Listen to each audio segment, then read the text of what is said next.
Welcome to my YouTube channel Techgene. इस video में हम लाइब्रेरीज़ को डिस्कस करेंगे।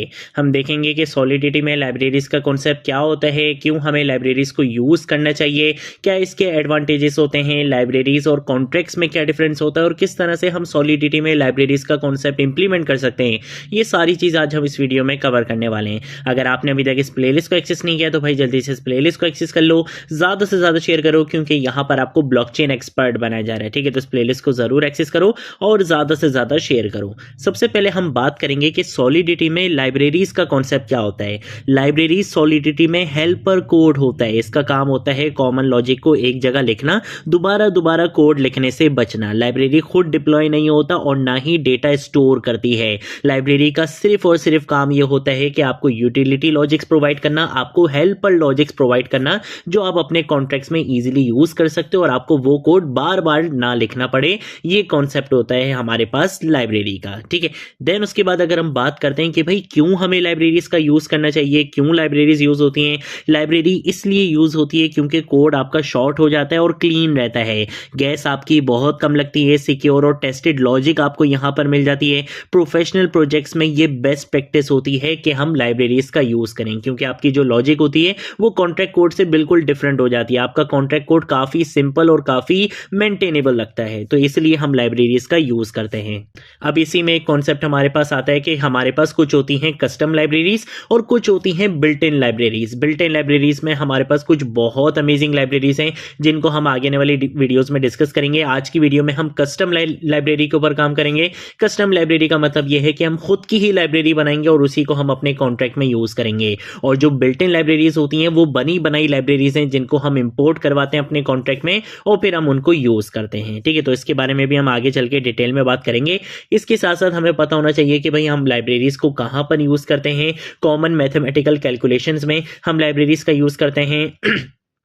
स्ट्रिंग और एड्रेस यूटिलिटीज के लिए हम लाइब्रेरीज का यूज करते हैं। टोकन लॉजिक्स के लिए हम लाइब्रेरीज का यूज करते हैं। सिक्योरिटी हेल्पर्स फंक्शंस के लिए हम लाइब्रेरीज का यूज करते हैं। और इसके साथ साथ जब हम लार्ज स्केल प्रोजेक्ट्स पे काम करते हैं, चाहे वो डेफी प्रोजेक्ट्स हो, एनएफटी प्रोजेक्ट्स हो, वहां पर हम मोस्टली किसका यूज करते हैं, लाइब्रेरीज का यूज करते हैं।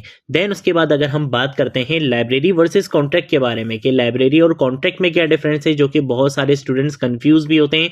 डिफरेंस है, बहुत बड़ा डिफरेंस है और आपसे इंटरव्यूज में पूछा भी जाता है। लाइब्रेरी में क्या होता है कि सिर्फ रीयूजेबल लॉजिक होती है, कोई स्टोरेज वेरिएबल्स यहां पर नहीं होते, ये डायरेक्टली डिप्लॉय नहीं हो सकता और गैस एफिशिएंट भी होता है, यहां पे गैस ज्यादा नहीं लगती।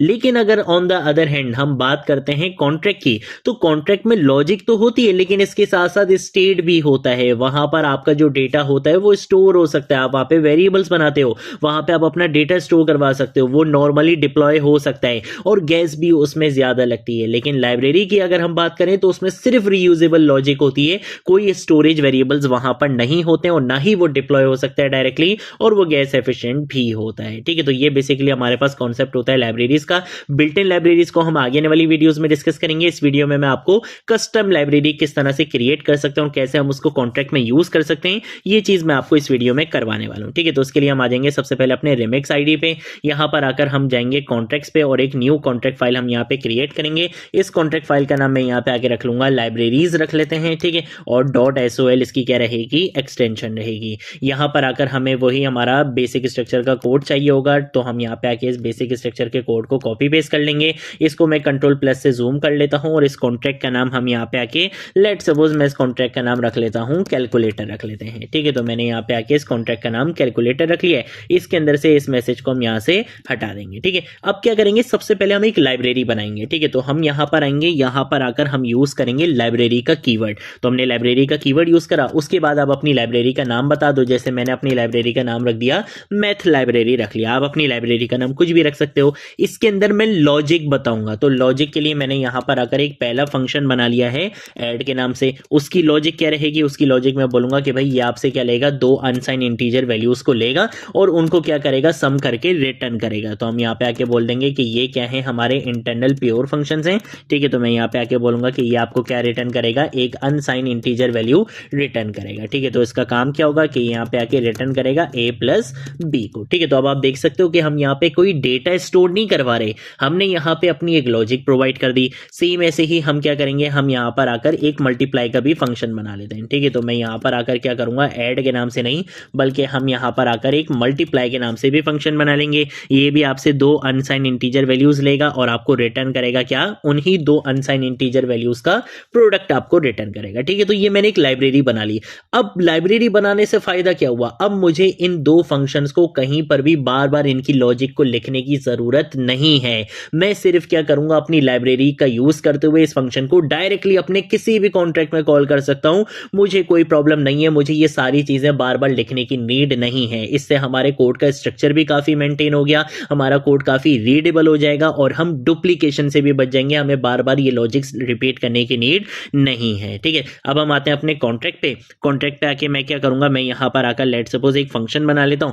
यहां पर आकर मैं क्या करूंगा, एक फंक्शन बना लूंगा। तो मैंने फंक्शन का कीवर्ड यूज करा, मैं यहां पर आकर ऐड नंबर्स के नाम से क्या करूंगा, एक फंक्शन बनाऊंगा। ठीक है, ये कॉन्ट्रैक्ट मेरा डिप्लॉय होगा, तो इसलिए मैं यहां पे आके इन फंक्शंस को इस तरह से क्रिएट कर रहा हूं। ठीक है, क्योंकि लाइब्रेरी हमारी डिप्लॉय नहीं होगी, हमारा डिप्लॉय क्या होगा, कॉन्ट्रैक्ट हमारा डिप्लॉय होगा। लाइब्रेरी कभी भी डिप्लॉय नहीं होती है अलग से। ठीक है, तो हमने यहां पर आकर बोल दिया कि भाई एक इसका पैरामीटर होगा x के नाम से, एक इसका पैरामीटर होगा y के नाम से। इसको मैं यहां पर आकर बोल दूंगा कि ये पब्लिक है, प्योर है, और इसके साथ साथ हम यहां पे आके इसको रिटर्न करवा देंगे। ठीक है, तो मैंने यहां पे रिटर्न्स का यूज करा, ये एक अनसाइन इंटीजर आपको रिटर्न करेगा। यहां पर आकर मुझे पता है कि दो नंबर्स को ऐड करने की जो लॉजिक है वो ऑलरेडी मैं यहां पे इस लाइब्रेरी का फंक्शन के अंदर मैं लिख चुका हूं। तो मैं क्या करूंगा, मैं यहां पर आऊंगा, यहां पे आके मैं बोलूंगा कि आप रिटर्न करवा दो। क्या चीज रिटर्न करवाओ, मैं यहां पे मैथ लाइब्रेरी का यूज करूंगा। तो मैंने यहां पर आकर लिख दिया है मैथ लाइब्रेरी। ठीक है, लाइब्रेरी लिखना है, मैंने यहां पे आके मैथ लाइब्रेरी लिखा, डॉट लिखूंगा और उसके बाद मैं बोलूंगा कि इसके अंदर एक फंक्शन है ऐड के नाम से, उसको यहां पे क्या करवा लो, कॉल करवा लो, और इसके अंदर मैं एक्स और वाई को पास करवा दूंगा। ठीक है, तो अब होगा क्या कि जैसे ही हम इस कॉन्ट्रैक्ट को डिप्लॉय करेंगे, हमारे पास एक फंक्शन आएगा ऐड नंबर्स का, जो हमसे दो वैल्यूज लेगा। ये दो वैल्यूज लेके किसको भेजेगा, लाइब्रेरी के ऐड वाले फंक्शन को भेजेगा। ये आपको उन दो नंबर्स का सम रिटर्न करेगा और इन दी एंड क्या होगा, ये फंक्शन आपको वही रिटर्न कर देगा सम। ठीक है, तो उसके बाद हम क्या करते हैं, हम यहां पर आकर एक और फंक्शन बना लेते हैं। मैं यहां पे आ जाता हूं, यहां पे आके ऐड नंबर्स के बजाय मैं यहां पे आके लिख दूंगा प्रोडक्ट नंबर्स या मल्टीप्लाई नंबर्स। ठीक है, तो हम यहां पे आके क्या करेंगे, मल्टीप्लाई नंबर्स के नाम से एक फंक्शन बना लेंगे और इसके अंदर मैं बोलूंगा कि लाइब्रेरी का एक फंक्शन था मल्टीप्लाई के नाम से। ठीक है, तो उसको आप यहां पे क्या कर लेना, कॉल करवा लेना और ये दो नंबर्स आप उसको पास कर देना। ठीक है, तो ये सिंपल सी चीजें हमने यहां पे कर ली है, सिंपल सा कोड लिख लिया है। ये हमारे पास कस्टम लाइब्रेरी का कॉन्सेप्ट होता है कि लाइब्रेरी हमने यहां पे खुद बनाई है, यहां पे लॉजिक्स हमने खुद डिफाइन किए हैं। लेकिन बहुत सारी लाइब्रेरीज आपको बिल्ट इन भी मिलेंगी जिसके अंदर आपको बिल्ट इन फंक्शंस मिलते हैं, वो काफी टेस्टेबल होते हैं, वो काफी सिक्योर फंक्शंस होते हैं। और हम जब प्रोडक्शन लेवल प्रोजेक्ट्स के ऊपर काम कर रहे होते हैं तो हम बिल्ट इन लाइब्रेरीज का बहुत ज्यादा यूज करते हैं ताकि हमारा टाइम बच सके और जो पहले से टेस्टेड कोड है, जो पहले से लिखा हुआ कोड है,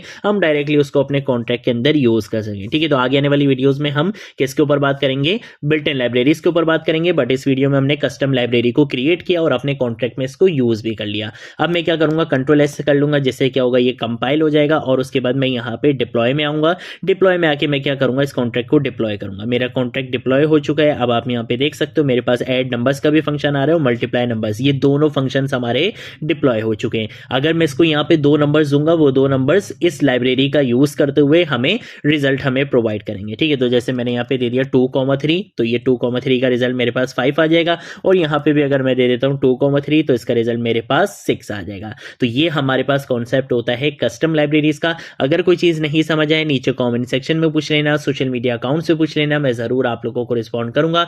अब हम मिलेंगे नेक्स्ट वीडियो में नेक्स्ट टॉपिक के साथ, तब तक के लिए बाय बाय।